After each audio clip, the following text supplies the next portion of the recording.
and we are talking with Carolyn Fitzgerald from ACCT. Yes. All right. Now, let's get this out of the way because I know a lot of people hear ACCT and they don't know what ACCT stands for and what ACCT does. What does ACCT do?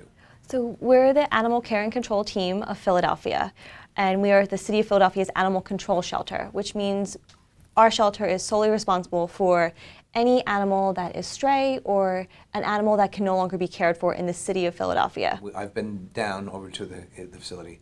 It is a voluminous, never-ending, revolving door of animals coming in. It is a Herculean task that you guys handle, if more people saw it, I think you could have a great lesson for a lot of people on why they need to get their animals fixed and why this situation is so out of control if you were to visit what you guys deal with. I personally started out as a volunteer at the shelter, and I've only volunteered at an animal control shelter, and we take in over 32,000 animals a year.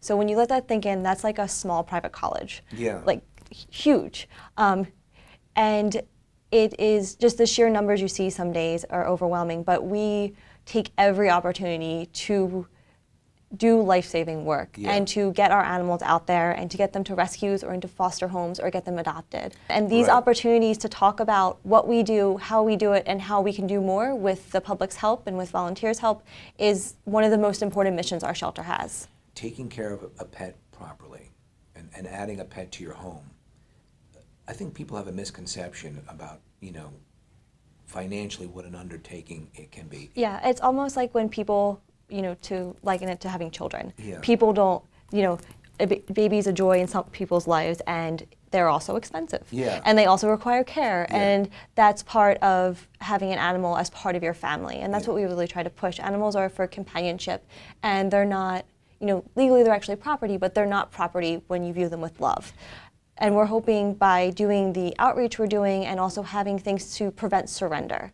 So when people with the economy, if they can't afford food, we have a low-income pet pantry. If people on that level, if they want to donate food to the facility, how do they go about doing that? So they can drop it off basically any time of the day because we're a 24/7 facility. The best time would be between 8 a.m. and 10 p.m. and to leave it and say this is for the low-income food pantry. They can leave it in our lobby. So here, just a couple extra bucks, you're feeling like you want to make a change. If you're an animal lover yourself, you have a few extra bucks, you buy an extra food. the food you buy for your animal, donate it to us. Okay. And then we can repurpose it for one of our low-income pet pantry parents. And if people want to volunteer, how does that happen? We have one of the most open volunteer programs, I think, in the region, which is really nice. You can go on our website, www.ACCT and there's a How You Can Help and Volunteer section. Apply online. We have orientations 3 times a month that we can get you started right away, helping with dogs and cats. How does someone go about adopting an animal through you guys? So we try to have every day as an opportunity for adoption. So we're open 7 days a week, Monday through Friday, 1 p.m. to 8 p.m., and they stay late frequently, and 10 to 5 on Saturday and Sunday. We do same-day adoptions. If the animal is spayed or neutered, they can leave that day and go home to their new family. Okay. There is a simple questionnaire. It's not an application. We want to make it as user-friendly as possible and not have any barriers to our adoption process. So you fill out this simple questionnaire, and then you sit and talk with a human being about what's going to fit to your family. And our counselors really feel out who could be the right match for you. And speaking of animals, we have to address. Yes, I have. Your I don't know if guest. you see.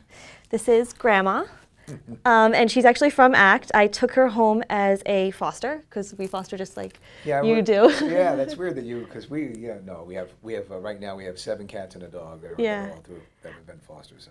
And she was supposed to be a non-permanent resident in my house, but didn't work out that way. Didn't work out that way. I've had her for 10 months, and I took her home because she had pneumonias and congestive heart failure. So she's fully on the mend and completely integrated into my health. Very cool. She's beautiful, and you guys do great work over there, and we thank you so much for coming by today. Oh, thank you.